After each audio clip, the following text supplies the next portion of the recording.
How much does a lawsuit cost? You'll get the answer to that question today, as well as other questions like, why is a lawsuit so expensive? Why does a lawsuit take so long? What steps are involved in a lawsuit? Can you pay contingency fees instead of hourly fees? How much are hourly attorneys' fees? Why are attorney rates so expensive? Can you represent yourself in a lawsuit? If you represent yourself, are there still legal fees? And are there alternatives to a lawsuit? I'm Aaron Hall, an attorney representing business owners and entrepreneurial companies. If you're a business owner, I create these videos for you to help you identify issues to discuss with your business attorney, identify ways that you can avoid legal problems, and just generally help you grow a great company. Did you get my free resource yet?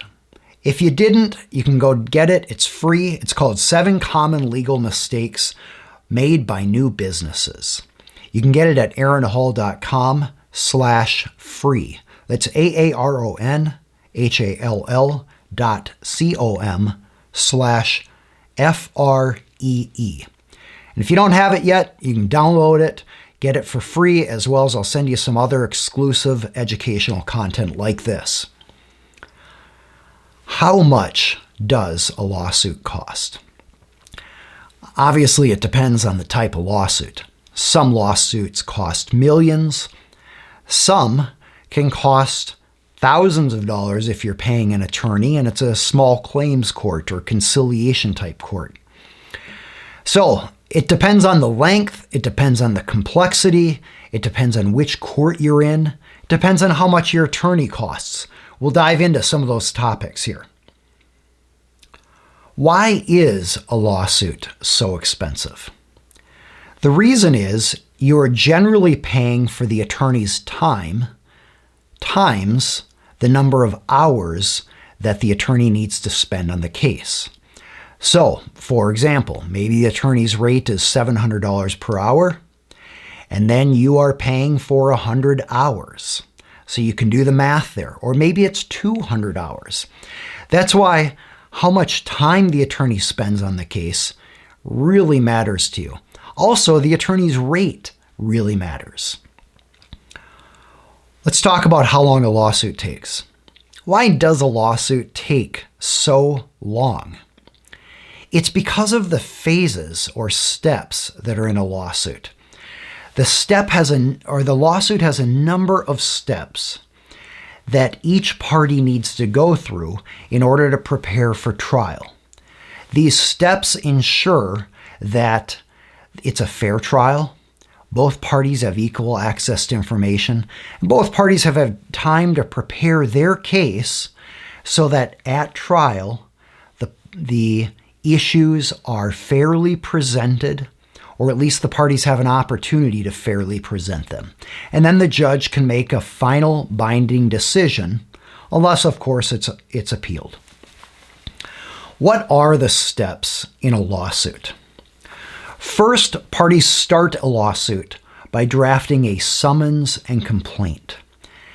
They then serve and file that summons and complaint. They file it in the court, they serve it or deliver it to the other party. The summons basically just says, you are summoned to appear in this case, or you are hereby required to respond to this case. The complaint outlines the specific things the person did wrong, and typically the legal claims that present the case to the court. For example, it might say, on this date, you did this, and then on this date, I did this, and on this date, you did this, and on this date, I did this. And that's the facts section. And then the next part of the complaint is, it was illegal because you violated this statute. And I have a claim here because you violated this statute, or you broke this law.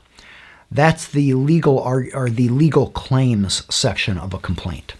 So step one is the exchange of the complaint, and then the response from the other party saying, I admit I did this, but I denied that I did this. And I'm without sufficient information to admit or deny some of these other items here.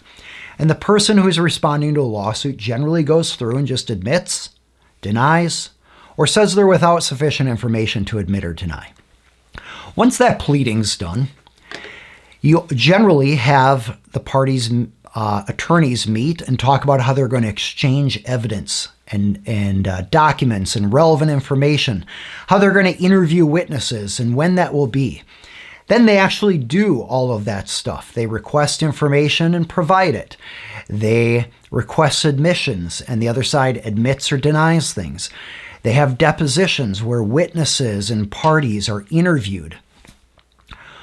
Typically then, once that's done, you have some motions. You might have it prior to that point, you might have it at that point. But motions are generally where the court is being asked something. Motion just means ask. So you're making a request or an ask of the court. For example, if the other side didn't give you all the documents that they were supposed to, you might ask the court to compel them to produce those documents. Or if you need more time for some reason, or maybe there's not enough evidence to support a claim, one party might do a motion for summary judgment to say, look, judge, there's not enough evidence on something, or as a matter of law, this particular claim should just be dismissed. You might have some other issues going on there, some other motions or requests to the court. And then finally, the parties are getting ready for trial. They submit information to each other, they receive information, they talk to the judge, and everything gets teed up. Well, each one of these phases that we've talked about, that is the pleadings, the discovery and exchange of information, the motions, and then preparing for trial, those phases each take a number of months typically. Now, give or take, some a little longer than others, some shorter than others. But that's why a case often takes a year, and sometimes a lot more if there's a lot of motion practice or other disputes that have to be resolved before the case can actually go to trial. So I used to wonder, why does it take so long? It's because of the court system's commitment to fairness and justice and the orderly process in which parties go through and prepare for trial. Keep in mind, too, that lawyers are often handling many different cases at the same time, so it's not like they can just work 100% on a client's case from start to finish. They're juggling many different deadlines and court hearings and obligations. Can you pay contingency fees instead of hourly fees? There are some types of cases where the lawyers will say, I won't get paid unless you win, in which case I'll get a percentage of whatever you won. That's called a contingency fee. The cases where lawyers will do that are very limited. In many cases, it's not even permitted by law. For example, divorce case. The lawyer can't say, if we get a successful divorce, then I get paid a certain amount. If you think about it, it makes sense from a public policy perspective. We don't want lawyers incentivized financially to separate marriages. So lawyers have to get paid either an hourly fee or a fixed fee for a divorce. So contingency fees are available in limited cases. Those typically are personal injury cases, like a car accident, a birth defect case, some sort of injury, slip and fall, for example. Why? Because normally it's very clear that there's been harm, and so there's going to be some sort of damages paid. Also, there's often an insurance company that does the paying, so the party suing knows there are some deep pockets on the other side. Usually the issue is how much liability did the defendant have and how much do they owe. So a lot of those cases actually get solved without having to go to trial. And that's why the attorneys can take these cases, because they take enough of them, they know we're likely to recover money. But business litigation and litigation between neighbors and most other disputes, you're going to have to pay the attorney by the hour or a fixed fee. And that's because the attorney doesn't know if you're actually going to win.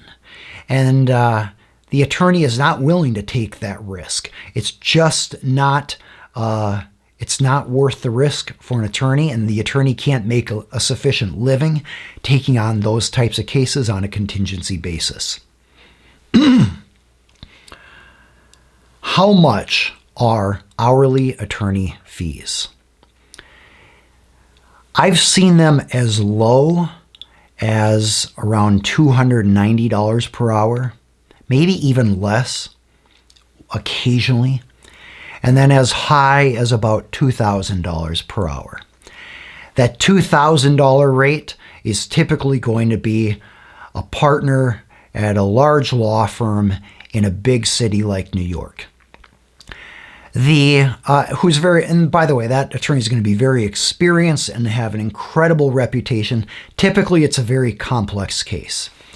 On the other end of the spectrum, the attorney at the bottom end of the rate is usually very inexperienced, maybe taking a small case, perhaps in a small town where rates are just generally lower.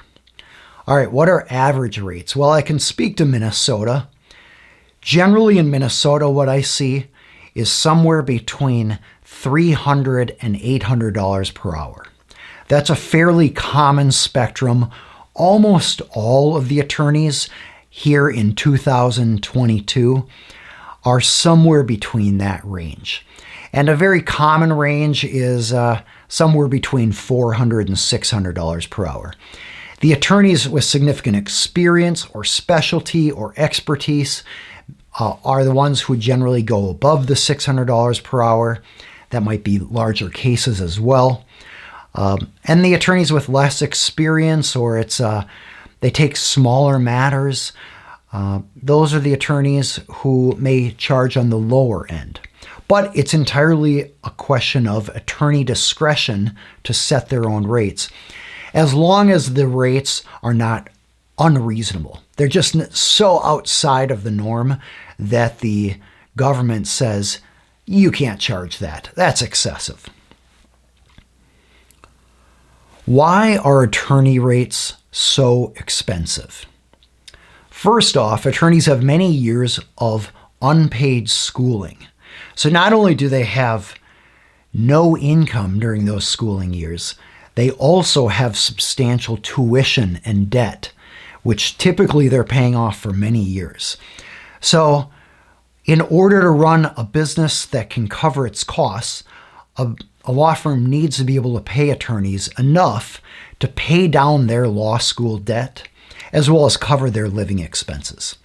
Second, a law firm is required to have ongoing training, and attorneys are required to have ongoing training. And whenever staff are hired, training is required. In order to do the great work that attorneys can do for clients, training on an ongoing basis is an essential element, which is not only time that's not paid, but it's also time that often requires payment for those training services. Law firms have support staff, and support staff require training, and they do a lot of the behind-the-scenes type work. Many times they are not billing for all of that work. That's built into the attorney's hourly rate. So the firm has determined, what does the attorney need to charge in order to cover all the other expenses of running the business, including support staff. Also, the attorney is required to have certain records and documentation, even if the clients don't care. By law, attorneys have to open a file and track all sorts of details about the case to avoid conflicts of interest in the future, to track for compliance with ethics rules, for compliance with tax authorities. And so by law, attorneys have to do this work. It's not billable to the client, and that means the billable work for the clients need to account for that non-billable work. Attorneys also utilize software services, which are typically paid on a subscription basis. They need to have money to cover that. And then there are just all the other overhead costs of running a practice. Maybe it's a lease, payment to a landlord, insurance, etc., etc. That all of those costs go in to an attorney's rate. So why are attorney rates so expensive? Because you're not just paying for the attorney money that the attorney can then go pocket. From every $100 that goes to an attorney, a vast majority of it goes to other expenses required to run the practice.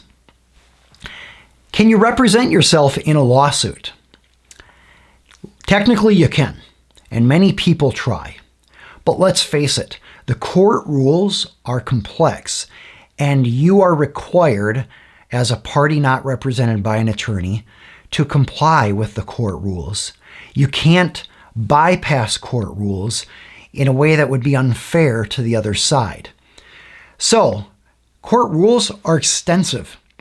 They're lengthy. Many times there are multiple volumes of court rules. You might have the rules of civil procedure, and the rules of evidence, and the rules of general practice, and the local rules. And then the judge herself may have practice pointers and preferences.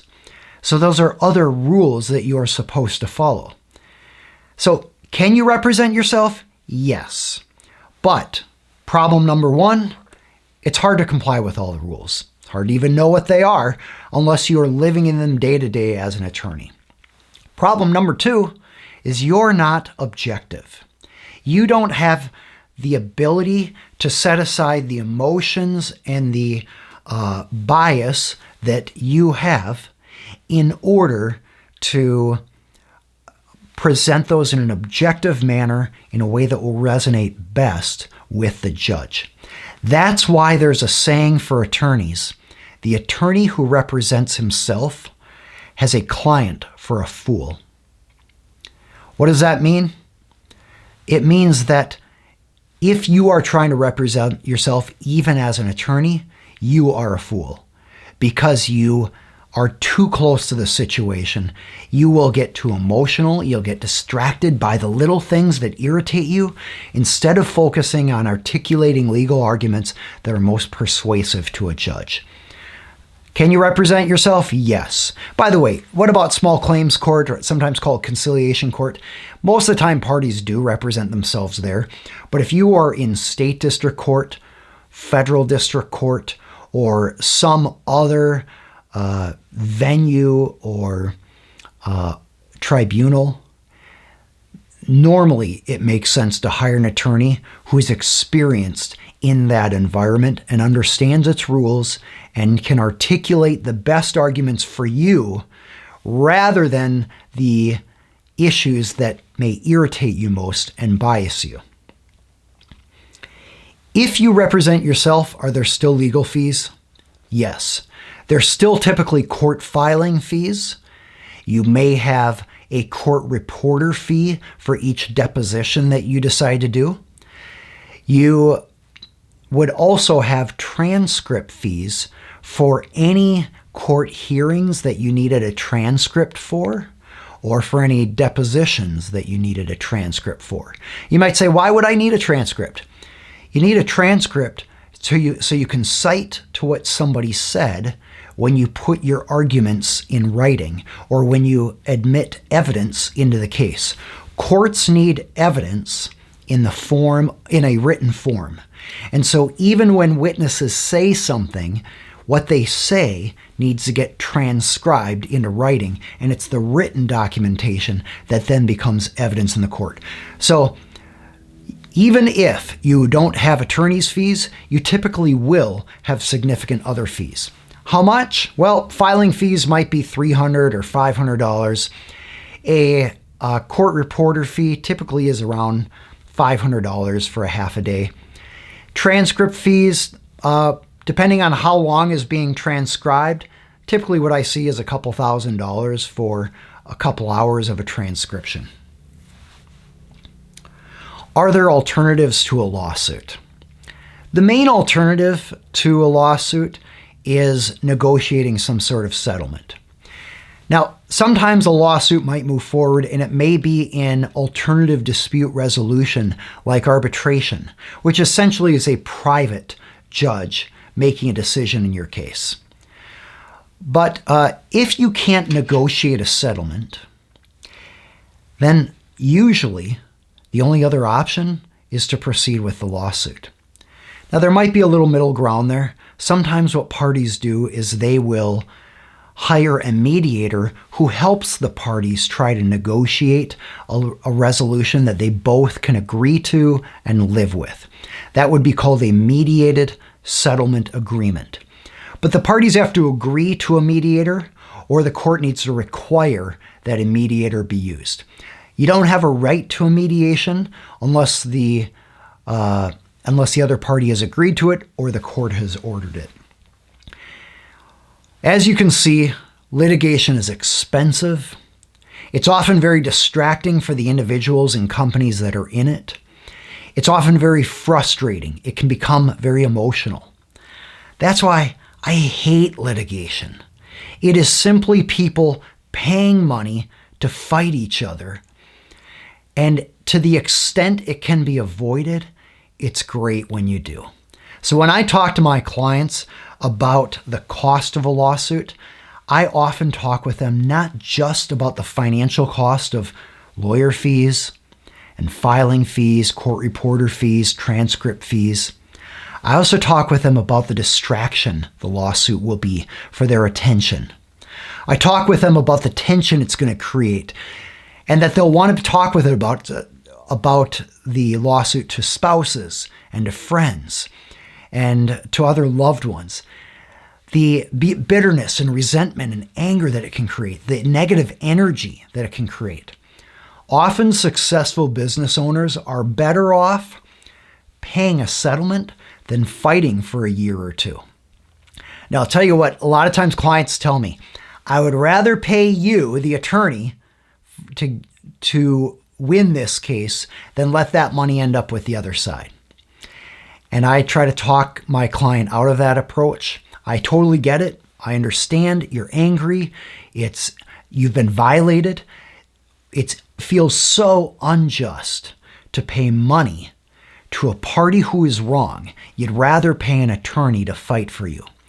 But when weighed against the money, time, and distraction, and just negativity associated with litigation, often it's better to just pay some money and settle and be done with it.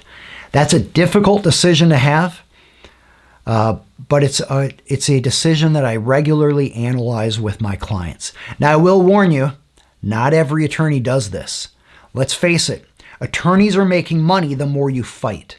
And unfortunately, there are a lot of unscrupulous attorneys whose self-interest and financial interest in making money drives them to push for more litigation.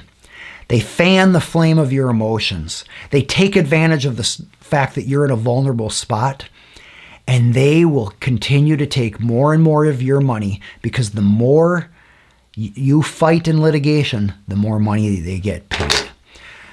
So you've been warned. There are different types of attorneys out there.